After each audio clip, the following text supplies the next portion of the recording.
The wedding lasted less than 15 minutes, yet it destroyed one life and quietly changed another forever. The young bride stood in a plain white dress, her hands trembling as tears rolled down her cheeks. Everyone whispered that her future had ended before it had even begun. They mocked the man waiting at the altar, calling him nothing more than a poor widower struggling to raise his little daughter alone.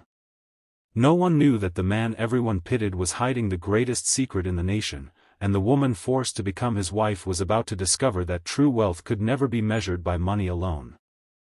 Before we continue, if you believe kindness is stronger than pride, and that everyone deserves a second chance, please take a moment to like this video, leave a comment, share it with someone who believes in hope, and subscribe to Kindness Speaks. Your support helps us bring more emotional stories that touch millions of hearts. Emily Carter had spent her entire life believing that hard work and honesty would eventually lead to happiness.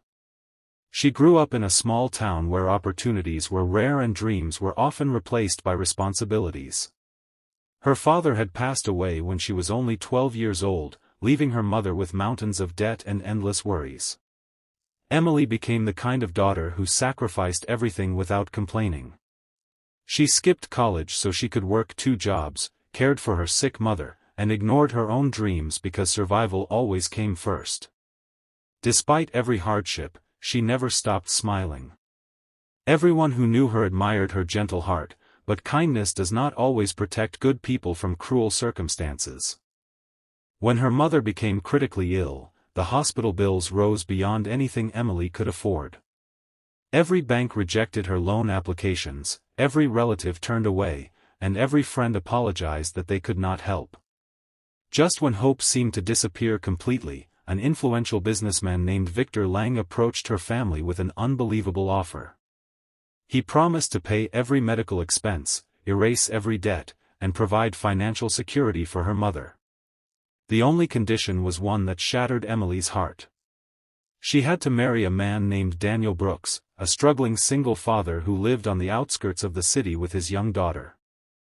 The proposal felt less like an opportunity and more like a prison sentence. Emily had never met Daniel.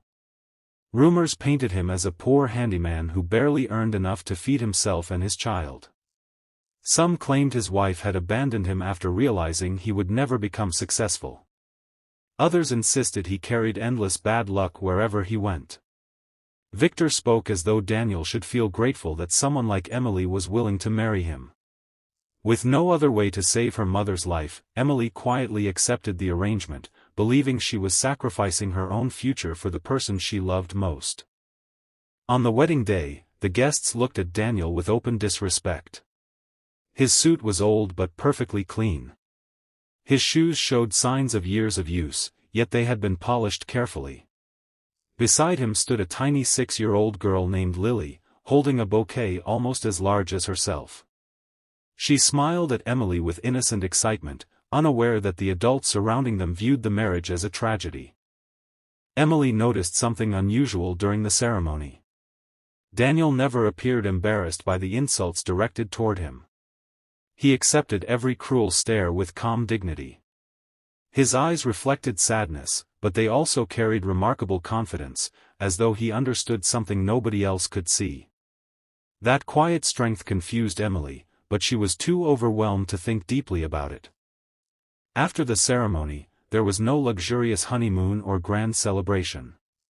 Daniel drove Emily to a modest farmhouse several miles outside the city. The home was old but spotless. Fresh flowers decorated the windows.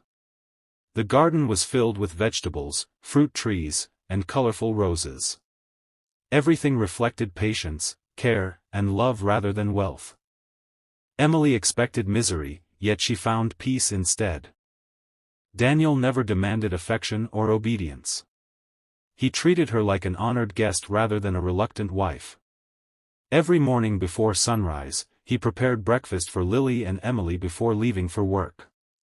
Every evening he returned carrying groceries, helped Lily with her homework, repaired broken furniture around the house, and spent hours reading bedtime stories to his daughter.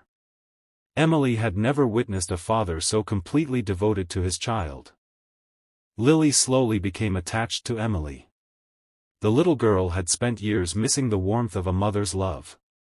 She followed Emily through the garden, helped her bake bread, picked wildflowers for her every afternoon, and laughed with pure joy whenever Emily braided her hair. Those simple moments softened the walls around Emily's heart. Although she still believed the marriage had been forced upon her, she began realizing that kindness could grow even in unexpected places. Weeks passed, and Emily noticed more strange details. Daniel's phone often rang late at night, but he always stepped outside before answering. Expensive black vehicles occasionally appeared near the farmhouse but disappeared before sunrise. Once, Emily accidentally discovered stacks of confidential business documents inside his workshop. The papers mentioned billion-dollar investments and international companies. Daniel calmly explained that he repaired office equipment for large corporations and sometimes brought paperwork home by mistake. His explanation sounded reasonable, yet something continued to feel mysterious. Meanwhile, Victor Lang frequently visited Emily's recovering mother, reminding her that Emily now belonged to another family. Every visit carried an unsettling feeling. Victor seemed less interested in their well-being than in making sure Emily never questioned the circumstances of her marriage. His smiles felt rehearsed, and his generosity seemed strangely calculated. One rainy afternoon, Lily became seriously ill while Daniel was away. Emily rushed the little girl to the city's best children's hospital. The doctors immediately recognized Lily's last name. Nurses who had barely acknowledged ordinary patients suddenly treated them with extraordinary respect. Hospital executives personally escorted them into a private medical suite usually reserved for celebrities and government officials. Emily stood frozen with confusion. Before she could ask questions, Daniel arrived. The moment he entered the hospital director greeted him with deep respect. Several influential executives followed behind him, addressing him as Chairman Brooks. Emily's heart nearly stopped. She watched as some of the country's most powerful business leaders waited silently for Daniel's instructions. Their expressions showed admiration rather than obligation. Every person in the room treated him like one of the most influential men alive. Daniel noticed Emily's shocked expression and quietly lowered his eyes. The truth he had hidden for years could no longer remain a secret. End of Part 1.